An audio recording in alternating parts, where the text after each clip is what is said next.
British Airways from Venice to London Gatwick isn't a trip I'd normally write a trip report about. It's a standard 2-hour hop around Europe, but if you add in business class and a boat trip to the airport, it turns the humdrum into the unusual. Now, getting back to London started in the mist and murk of a 2-hour boat trip to Venice Airport. The boat departs from St Mark's Square, and arriving this way at the airport really is a wonderful experience.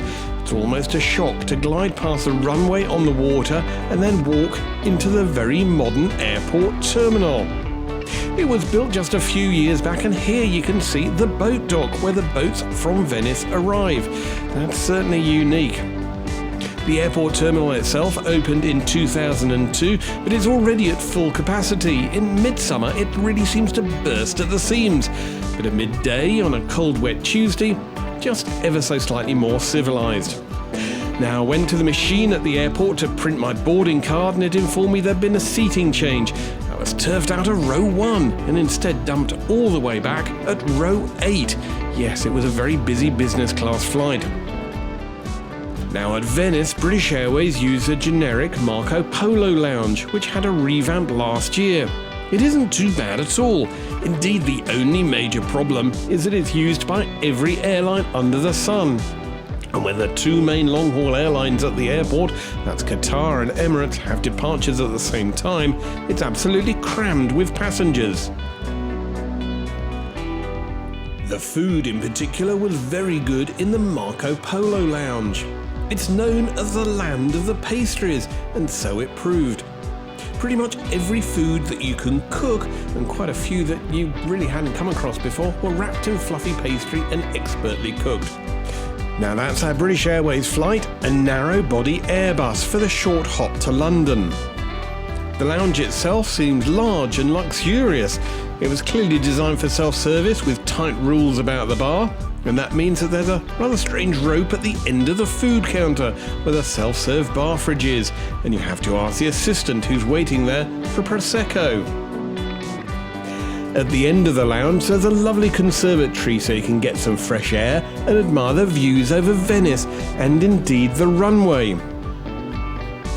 On the open-air viewing terrace you can admire the, fog actually, and quite a few of the aircraft, including the Emirates and Qatar wide-body aircraft that are about to depart.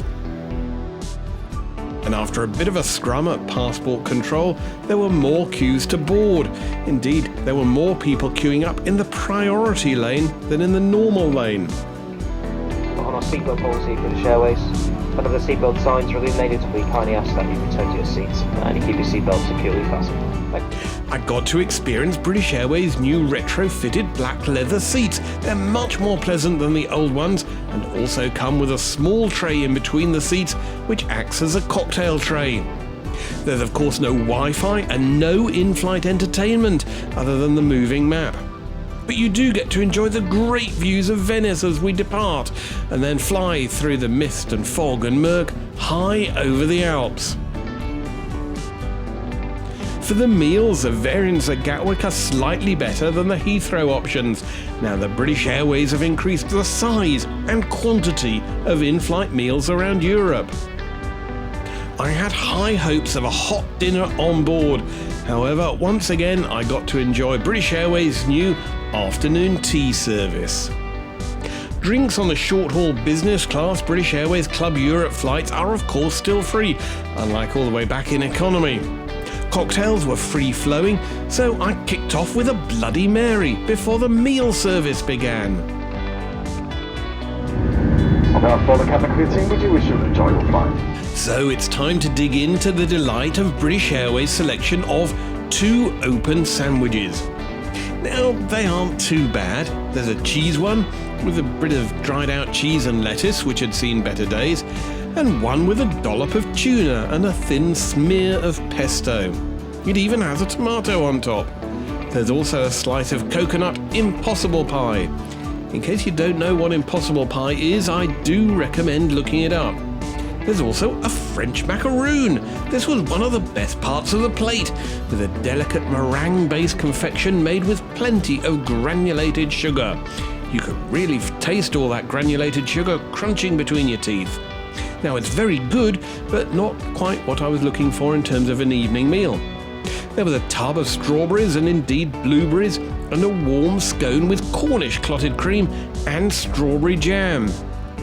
Alas, due to the vast number of people in business class, there was a strict ration of 1 bottle of champagne each. And then I had a couple of bottles of wine to while away the minutes until we landed at Gatwick, so I could fortify myself for the train journey to London Victoria.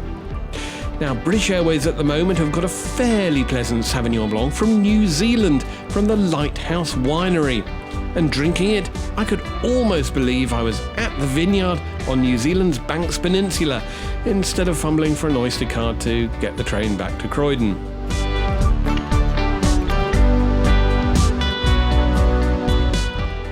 So is short-haul business class British Airways Club Europe worth the money? Well, yes, definitely, if you only pay what I did, which was in effect an upgrade for just £5. Yep, just a fiver. Normally this isn't the case, and you could expect to pay several £100s more. But at least I got to enjoy that great sunset and the views as we head into Gatwick and see all the traffic heading into South London.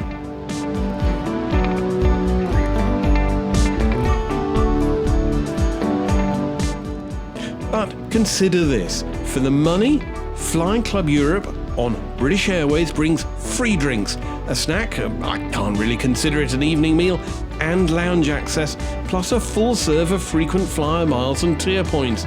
So for me, it was definitely worth it.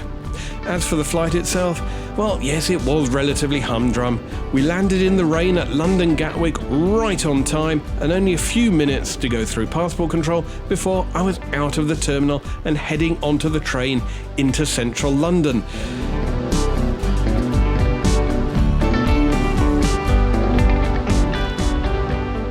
At least the joy of Gatwick, now that British Airways have moved terminals, is that the airport terminal that British Airways uses right next to the train station, and you can get into central London, and in this case, I was heading to Trafalgar Square, in just a few minutes.